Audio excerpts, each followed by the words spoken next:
Hi, welcome back to Basement Backgammon. In this episode, we'll be looking at problem number 8 of Bill Robertie's 501 Essential Backgammon Problems. I don't have the board set up just yet, and the reason for that is because I wanted to show this particular board, the outside of it. This is an ES-Low board from the 1940s, and we can date it pretty specifically to the 1940s for a reason. One is the hardware, but most importantly, if you notice the stencil on this, says CINC-PAC-FLT, which means Commander-in-Chief Pacific Fleet. This board was used as a board for the Commander-in-Chief of the Pacific Fleet for World War II. I believe that was Admiral Nimitz in the Pacific. Now, I don't think this board necessarily was used by Admiral Nimitz himself, but it's possible that his office had multiple of these brought on board for various ships, or maybe even just used in the offices in Washington for use by the people in that area in the Navy. I thought it was an interesting piece of little history. Naval officers and seamen at sea have been playing backgammon, and specifically AC-Deucey, which was very, very popular as well for many, many years on board those boats. Usually they have some sort of roll-up board that they bring, but this is a small little travel case with 1 1/4 inch checkers. So I'm going to open this and set it up to Robertie's problem. Just wanted to give you a little notice of that stencil. Okay. The checkers are a really nice 1 1/4 inch finger dish in red and yellow. Very nice. And we're going to set up the board.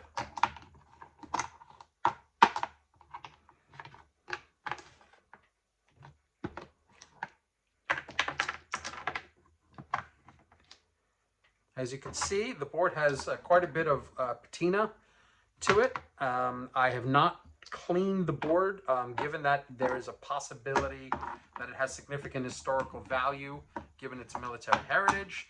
I've kept the board exactly the way it is. And the way I got it, I am not going to clean it at all.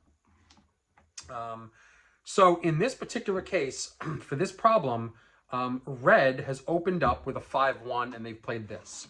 And white, I don't have any dice here. I'll take some dice from my spares over here. I'll even give you different color dice so you can see that.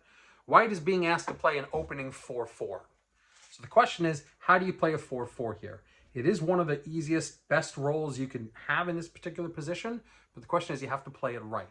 And Robertie has a whole thing he's going to say about that in just a minute. I'm going to give you 10 seconds. Pause the video if you need more time, and we'll come back in 10 seconds.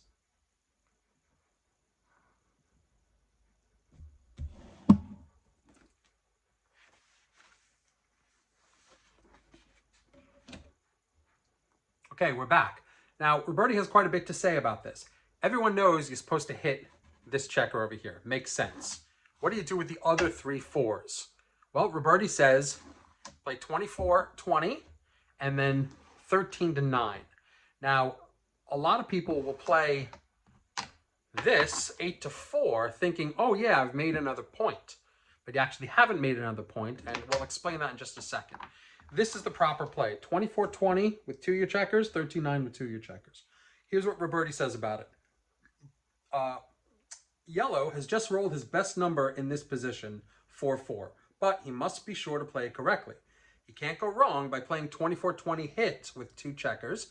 He hits a blot, he gains 20 pips in the race, and he secures a key anchor.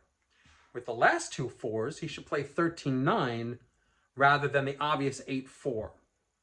The trouble with making the 4 point is that yellow overruns the play a bit. He didn't actually make an additional point. He had to give up the 8 point to make the 4 point. And he hasn't done anything about the stacks on his 6 and 13 point, while he's left a blot exposed on the 8 point. After 13-9, he's unstacked the midpoint, made a good new point, and provided a nice combination of builders to keep making good points in the future. It's an effective, balanced play. So what is Robertie saying here? He's saying that this one is pretty obvious. But this one, the problem with this is that you've left your midpoint totally stacked. You've left your 6 point stacked. You've made a point inside, but you left the blot outside and you haven't made a new point. You still have only 2 points here, whereas you've now given up on the 8 point. You can remake the 8 point, it's possible, but you also might get hit on the 8 point, and that would be an issue too. So the more effective, balanced play, you do more by unstacking from the midpoint to make 3 points and now have more builders, additional builders to build inside or make the bar point. So let's see what XG has to say about that. We'll be right back with that video.